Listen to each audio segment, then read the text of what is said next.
Elsa was a little surprised. She hadn't expected Harold to actually have some real connections in Orus Hill.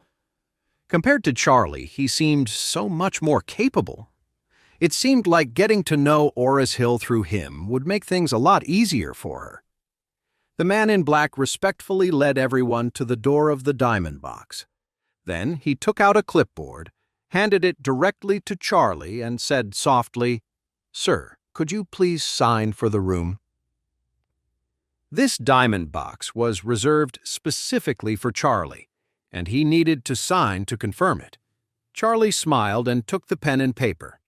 He was just about to write his name when Harold's voice cut in.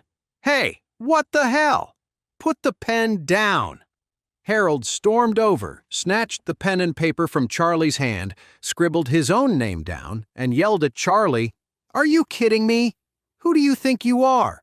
I'm the one who booked this room. What gives you the right to sign for it?" The man in black was completely stunned. He looked at Charlie with a questioning expression, as if to ask, "Should I take care of this guy for you?" Charlie said calmly, "It's fine. If he wants to sign, let him." In front of Elsa, Charlie didn't want to make things too awkward. After all, she was his wife's best friend.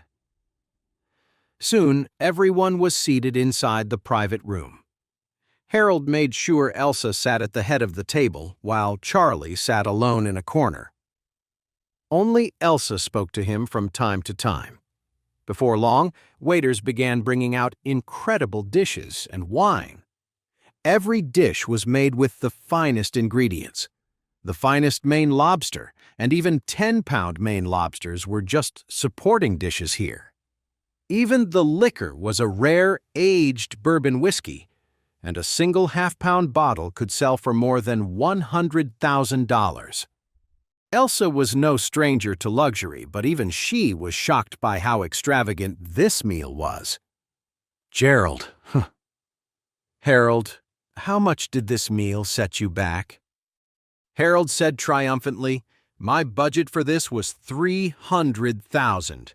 Gerald said in surprise, "This is way more than $300,000. The bottles of wine alone cost more than that." Harold was secretly alarmed and suddenly felt like something wasn't right.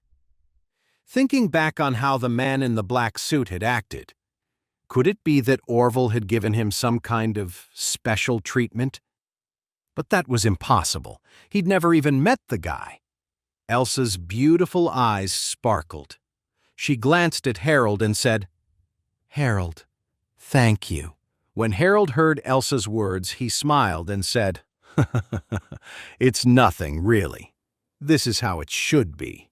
With that, Harold smirked and asked Charlie, "Charlie, I bet you've never eaten anything this good in your life, have you?" Charlie sneered.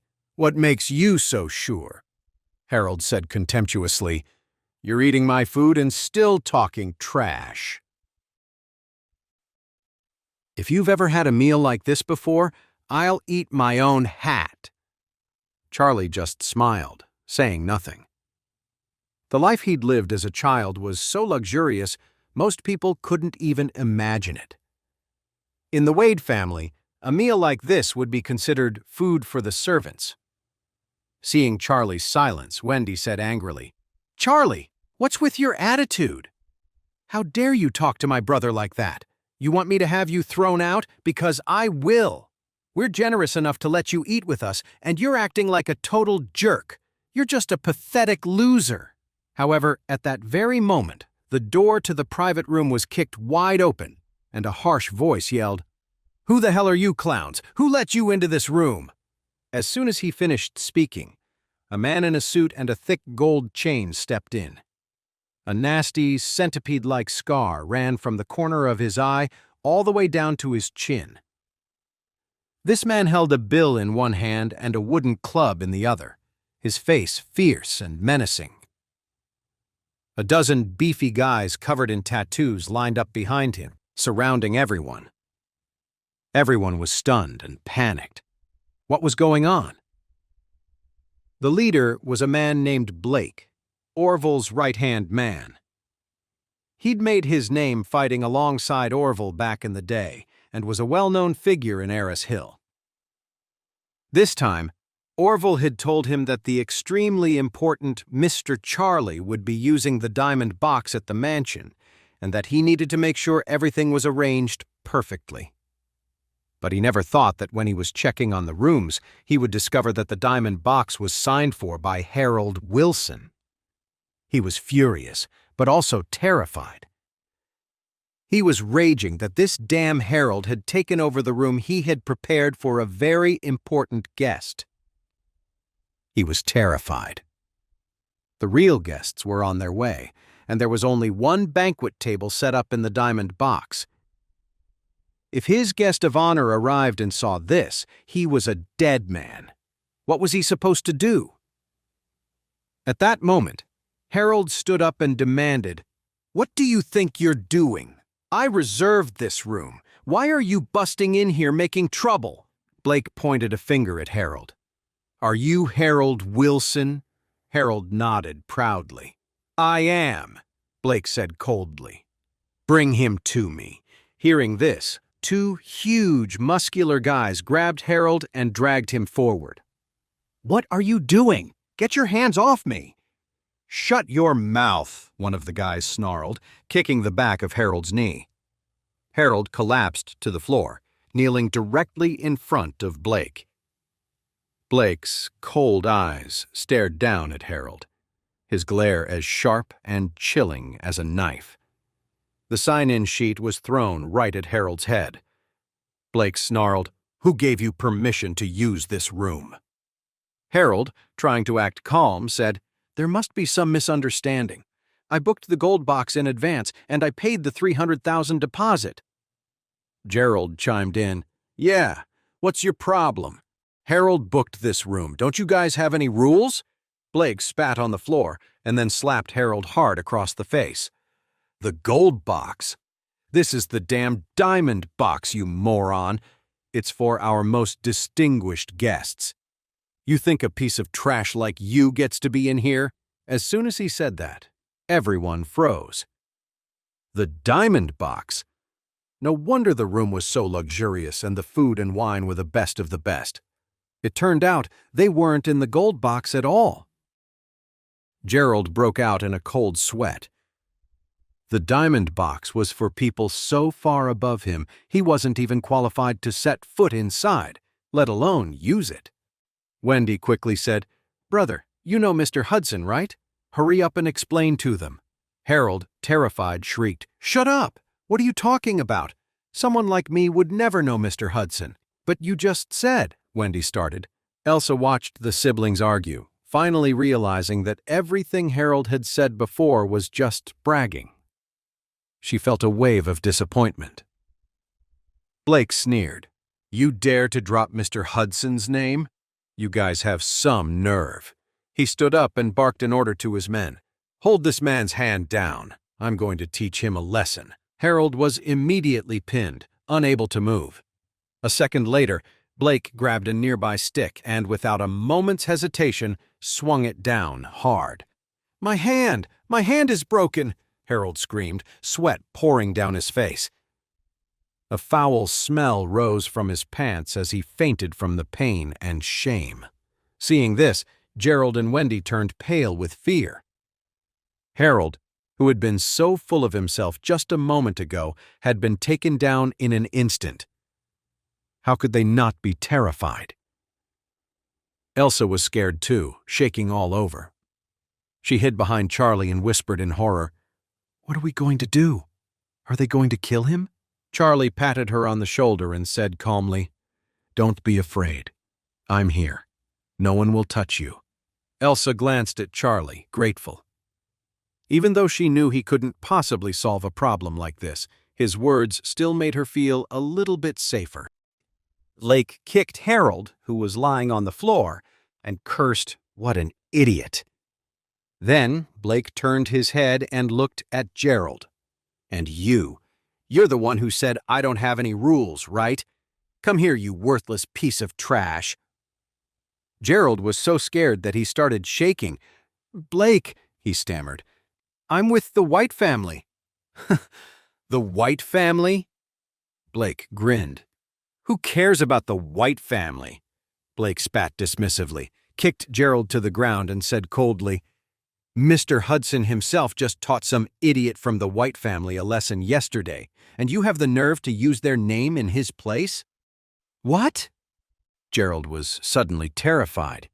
He thought his brother had been attacked by some gangster, but he never expected that it was actually Orville who beat him. Just as that terrifying thought hit him, Blake raised the stick and slammed it down on his head. The world started to spin for Gerald. His head buzzed. Blood poured from his mouth and nose, and everything went blurry. Wendy screamed in horror. Gerald was her fiancé, her only ticket into the White family. If something happened to him, her life would be ruined. An ambulance! Someone call an ambulance! Wendy yelled, panicking. She shakily pulled out her phone, but she was too scared to even dial, so she just kept screaming. Blake frowned and cursed. You little brat, you dare make a call? Shut her up. Let's see how she talks then. Yes, boss. Hearing this, the men all grinned cruelly. Wendy panicked and scrambled backward, but her back hit the wall. There was nowhere to go. Get over here, a man with one eye said, viciously grabbing a fistful of Wendy's hair and yanking her up. Then, staring right into Wendy's face, the man drew his arm back, ready to strike. These guys were ruthless. They'd been fighting alongside Blake for years. In just a couple of hits, Wendy's face was swollen and bruised. A beating like that would leave permanent scars on her face, even with medical care. It was basically disfigurement. Seeing how cruel Blake was, Elsa trembled again, pressing herself against Charlie's back. The two of them were huddled together. Just then, Blake spotted Charlie and Elsa in the corner and barked an order. And those two, beat them senseless. They dared to take over the diamond box I had set aside for my special guests. They're just as guilty. His goon didn't hesitate, reaching out to grab Elsa. I'd like to see you try and touch her. Charlie's eyes turned ice cold as he kicked the muscular goon to the ground. Seeing this, Blake's face darkened. Who the hell do you think you are? He snarled. Charlie said calmly, I'm someone you can't afford to cross. Kid, you've got a death wish. Charlie shook his head and dialed Orville's number. Mr. Hudson, I'm in the diamond box right now. Get down here immediately. After he said that, Charlie hung up and looked at Blake coldly. Elsa's face was pale. Harold had just bragged about knowing Mr. Hudson, and look how horribly that turned out. Now Charlie was saying such disrespectful things right to Blake's face. He was going to get himself killed. Wendy, her face beaten and swollen, heard what Charlie said and looked at him in horror. Was this idiot still trying to act tough? Was he trying to get them all killed? Blake sneered. You dare disrespect Mr. Hudson in front of me? You must have a death wish, or you're just plain stupid. As soon as he finished speaking, Blake waved his hand to his men and said viciously, Take him out for me. Suddenly, a voice boomed from outside the room. Damn it, Blake! Are you trying to get yourself killed? You dare to touch Mr. Charlie? I'll chop you up and feed you to the dogs. You better believe it. Blake froze, looking like he'd been struck by lightning.